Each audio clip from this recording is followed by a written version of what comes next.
నమస్తే, నేను మీ JK. Welcome to Hasa TV.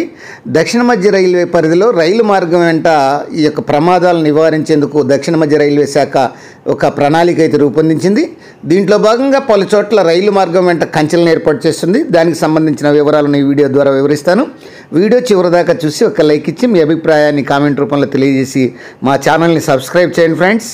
దక్షిణ మధ్య రైల్వే పరిధిలో ఈ యొక్క రైల్వే ట్రాక్ పక్కల ఈ యొక్క ప్రమాదాలను నివారించేందుకు దక్షిణ మధ్య రైల్వే ఒక ప్రణాళిక అనేది రూపొందించింది. దీంట్లో భాగంగా ఆంధ్రప్రదేశ్లోని నల్లపాడు పగిడిపల్లి మార్గంలో 69 కిలోమీటర్ల మేర ఈ యొక్క స్టీల్ కంచె నిర్మించేందుకు రైల్వే బోర్డు అనుమతించింది. దీనికోసం 29.89 కోట్ల రూపాయల అంచనా వ్యయంతో అధికారులు టెండర్ల ప్రక్రియ ప్రారంభించారు. అది ఈ నెలలో అంటే మే 8 నుంచి టెండర్లు స్వీకరిస్తున్నారు. వాటిని 22 దాకా, ఈ నెలలోనే 22 దాకా వాటిని పరిశీలిస్తారు. ఈ ఏడాదిలోగా ఈ పనులు పూర్తి చేయాల్సి ఉంటుంది.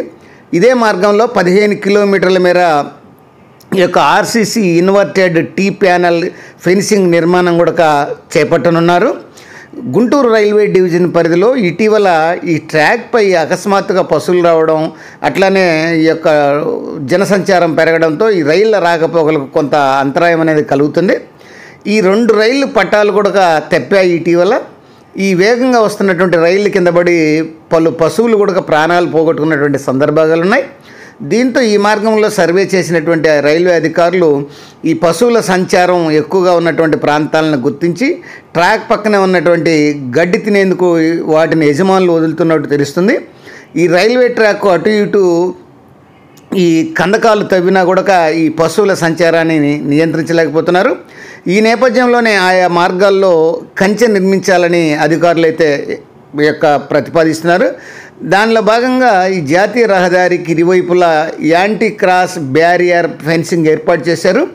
ఇదే మాదిరి రైల్వే ట్రాక్ ఇరువైపులా నిర్మిస్తారు. తద్వారా పశువుల రాకను నియంత్రించడమే కాకుండా రైల్వే ఆస్తులను కూడా సంరక్షించుకోవచ్చు. వచ్చే 5 ఏళ్లలో ఈ మార్గంలో డబ్లింగ్ విద్యుదీకరణ పనులు అయితే పూర్తి కానున్నాయి. వందే భారత్తో పాటు పలు ఎక్స్ప్రెస్ రైళ్ల రాకపోకలు కూడా పెరగనున్నాయి. వీటి వేగం గంటకు 130 కిలోమీటర్ల పైనే ఉంటుంది. అందువల్ల ఈ ట్రాక్ వైపు ఎవరు రాకుండా నియంత్రించేందుకు ఈ కంచె ఉపయోగపడుతుందని అధికారులు అయితే చెప్తున్నారు.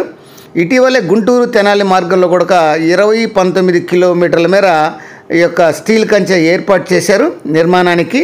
ఈ యొక్క 13.70 కోట్లు అంచనా వ్యయంతో ఈ యొక్క టెండర్ల ప్రక్రియను కూడా పిలిచేటువంటి విషయాన్ని అధికారులు పరిశీలిస్తున్నారు.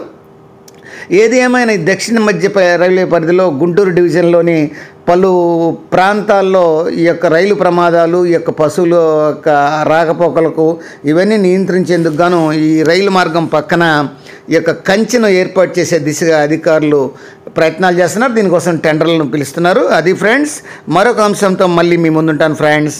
జై హింద్.